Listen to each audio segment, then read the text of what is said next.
I did some title work for one of these .com loan companies on the internet.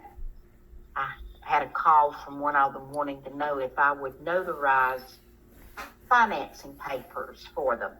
They had clients in my area that were wanting to make loans, and they were going to send them the documents, but they needed to be notarized. So they asked me if I would go out and notarize their signatures. And they told me up front, do not read the documents, do not explain the documents to them, just hand them the document, ask them to sign it, put it back in the envelope, and mail it back to us. And they were paying good money for me doing that. So I did. Went out one evening in Troy, down in Montgomery County. When I got to the property, it was a single wide mobile home. And the document showed that they were borrowing $80,000. And I thought, this mobile home is not worth $80,000. Why are they lending these folks $80,000? And I wasn't supposed to look at any of the documents, but I did. And they were charging them 18.5% interest on an $80,000 single wide mobile home that may have had a value of $35,000, $38,000 in my opinion. It was not a new home by any means. It was old. And I thought, these kids should not sign these papers. They should not be doing this loan. They will never get out from under it. And the property's not worth what they're borrowing. And I told them, I said, y'all might want to rethink this. I said, this is not a good deal for you. And they wanted to know why. And I told them. And they decided not to get the loan. And after that, I did not notarize any more loan papers for that company. I thought they were taking advantage of people. And you don't do that. You just don't take advantage of people's ignorance. And yes, I know it's not nice to say people are ignorant, but some people just don't understand the loan process and how it works to pay the money back. And they think, yeah, I'm getting $80,000. I can do what I want to with it. Yeah, but it's got to be paid back. Exactly. And at 18.5%, do you know how much you're going to be paying back? It's ungodly what you're paying back. I already knew that. Even in my college, I counsel loans. I'm like, heck no. Back to the problem at hand. Loan to value ratio. Your purchase price is $110,000. Your appraised value is $100,000. The borrower will make a $20,000 down payment, and their loan amount will be $80,000. Therefore, their loan to value is 80%. Why are they only loaning 80% of $100,000 when the purchase price was $110,000?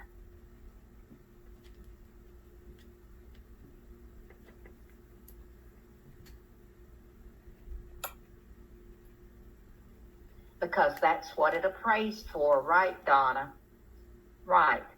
They're going to loan based on appraised value rather than purchase price, because the appraised value was less than purchase price. Interesting.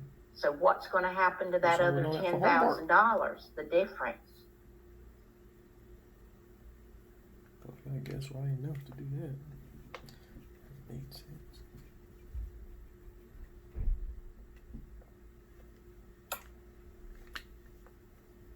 The buyer has to pay it, right? It's out of pocket, right? Out of pocket. He wanted that At extra closing, they'll have to $30,000, pay an additional $10,000 in closing costs $10,000. because their property did not appraise for as much as they had promised to pay for it. Okay, so they down payment. When property does not appraise, they may be able to renegotiate the purchase price down to the appraised price. But sellers don't have to do that. They don't. And if that buyer wants that property, they're going to have to come out of pocket with the additional $10,000 in order to get that loan. Okay? Any questions about that?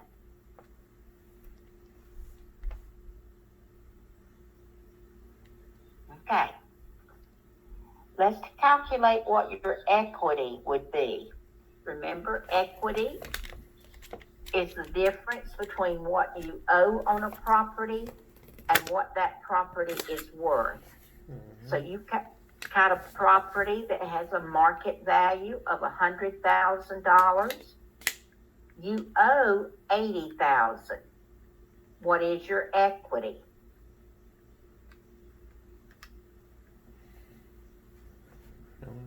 How much market value? 110, you owe 80 minus that. $20,000. Yeah. It's $20,000. The difference between the market value What's and the negative appraised equity? value. But you It's are negative paying equity. $110,000 for it.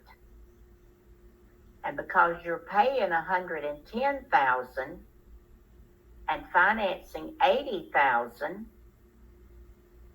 what's your equity? $30,000, right? You've got $30,000 equity in that house when you close on it because it's worth $110,000. That's what you paid for it, market price. Okay. I guess Any that's- questions about that? All right. The term that describes monthly payments of principal and interest that reduce the loan balance is, Pity. what's the term for your principal and interest payment? Pity. Pity. I pity the fool.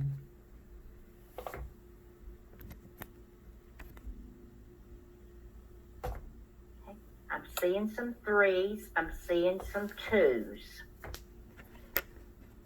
The correct answer is 3. What? Your principal and interest payment is your debt service. Oh, dang it. Your principal, interest, taxes, and insurance Right. is your pity payment. So number 2 includes taxes and insurance, but your debt service does not include taxes and insurance. Your debt service is just the principal and interest. And that's what this question was asking about. Which term describes your monthly payment of principal and interest? Principal and interest is debt service. Understand that okay now? Those of you that thought it was 2, do you understand why it is 3?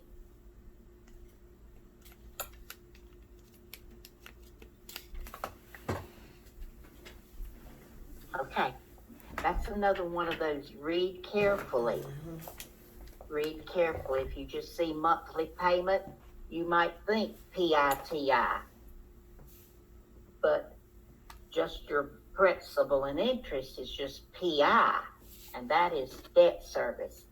It's a PITI or PITY, meaning you have to pay more.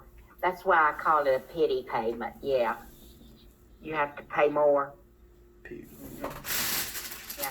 You can avoid that by putting 20% down. Right, Todd? Okay. Let's talk about the difference between mortgages and deeds of trust. It depends on what type of lending state you are in as to whether you have a mortgage or a deed of trust. They